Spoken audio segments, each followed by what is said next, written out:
मुबीना महक और आप देख रहे हैं वॉइस ऑफ कौशाम्बी न्यूज पर इस वक्त की खबर। लोकसभा चुनाव का जायजा लेने पहुंचे कैबिनेट मंत्री अनिल राजभर ने कांग्रेस और सपा पर जमकर निशाना साधा। यूपी के कौशाम्बी में लोकसभा चुनाव की तैयारियों का जायजा लेने पहुंचे यूपी के कैबिनेट मंत्री अनिल राजभर ने कांग्रेस और समाजवादी पार्टी पर जमकर निशाना साधा है।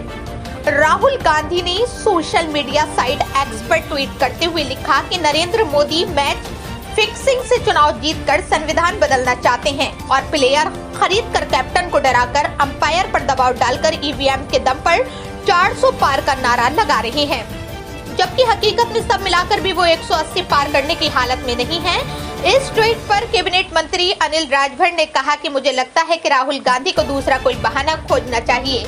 ईवीएम मशीन पर आरोप लगाना उनका पुराना फैशन है। इस तरह के आरोप देश की जनता सुनते सुनते ऊब गई है। राहुल गांधी जैसे लोग संविधान की बात कर रहे हैं तो बड़ी आश्चर्य की बात है। उन्होंने कहा कि मैं समझता हूँ कि देश ने ये तय कर लिया है कि तीसरी बार ऐसी सरकार बनने जा रही है जो पूरी दुनिया में नहीं बनी होगी।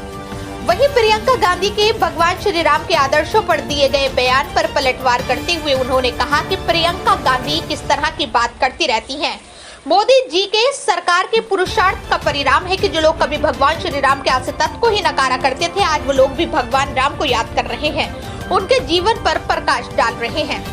उन्होंने कहा कि हम लोग तो बार बार कहते हैं कि पीएम मोदी का ये कालखंड सनातन को हजारों वर्ष के लिए स्थापित कर रहा है, हमारी संस्कृति और परंपराओं को मजबूती प्रदान कर रहा। नहीं, ये लोग तो भगवान राम को ही नहीं मानते थे, उनके आदर्श तत्व को ही नहीं स्वीकारते थे। भगवान राम के द्वारा बनाया गया श्रीलंका और भारत के बीच जो पुल है उस पर कैसे बयान कांग्रेसियों ने दिए हैं, वो दिन भारतवासी भूल नहीं सकता है।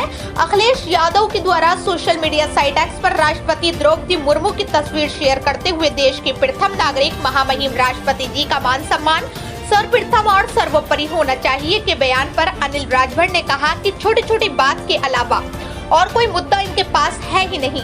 जब द्रौपदी मुर्मू जी को बीजेपी ने देश का राष्ट्र मंत्री बनाया तब इन लोगों ने किस तरह के बयान दिए थे ये भी किसी से छिपा नहीं है। अगर संस्कार समाजवादी पार्टी से सीखना पड़े तो मैं समझता हूँ इससे बड़ा कोई दुर्भाग्य नहीं है। माफिया मुख्तार अंसारी की मौत पर विपक्ष ने जो आरोप लगाया है उस पर उन्होंने कहा कि परिवार ने जो आरोप लगाया है सरकार ने उसे माना है, सरकार ने इस मामले में जांच बैठाई है। विपक्ष के लोगों को जांच रिपोर्ट आने तक इंतजार करना चाहिए। जांच रिपोर्ट आने के बाद दूध का दूध और पानी का पानी हो जाएगा। कल दिल्ली में हुए इंडी गठबंधन के बैठक पर कहा कि ये सब जानते हैं कि आज नहीं तो कल हमको भी जाना है, हमारी जान कैसे बचे उन्हीं सी बात की झटपटाहट है। रैली में मौजूद सारे नेताओं के भाषण आपने भी सुने होंगे, वो सिर्फ फ्रस्ट्रेशन निकाल रहे हैं।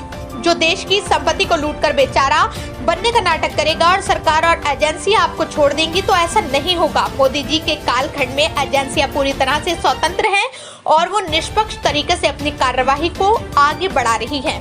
एडिटर इन चीफ तालिब सिद्दीकी की खास रिपोर्ट है कि राहुल गांधी जी को दूसरा बहाना खोजना चाहिए।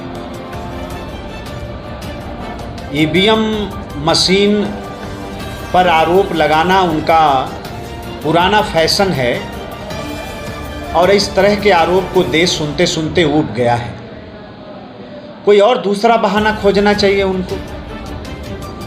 और राहुल गांधी जैसे लोग भी संविधान की बात कर रहे हैं, बड़े आश्चर्य की बात है।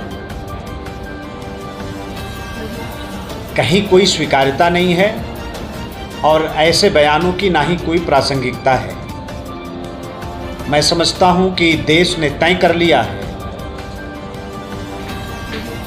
तीसरी बार मैं फिर कह रहा हूं कि देश ही नहीं दुनिया के अंदर ऐसी सरकार, ऐसे बहुमत की सरकार नहीं बनी होगी जैसी देश के अंदर बनने जा रही है। प्रियंका गांधी के अभी एक वीडियो सामने आया है, आपने भी सुना होगा, उसमें वो भगवान श्री राम के आदर्शों की बात कर रही कि सत्ता में से बाहर रहते हुए राम ने रावण को कहीं ना कहीं उसका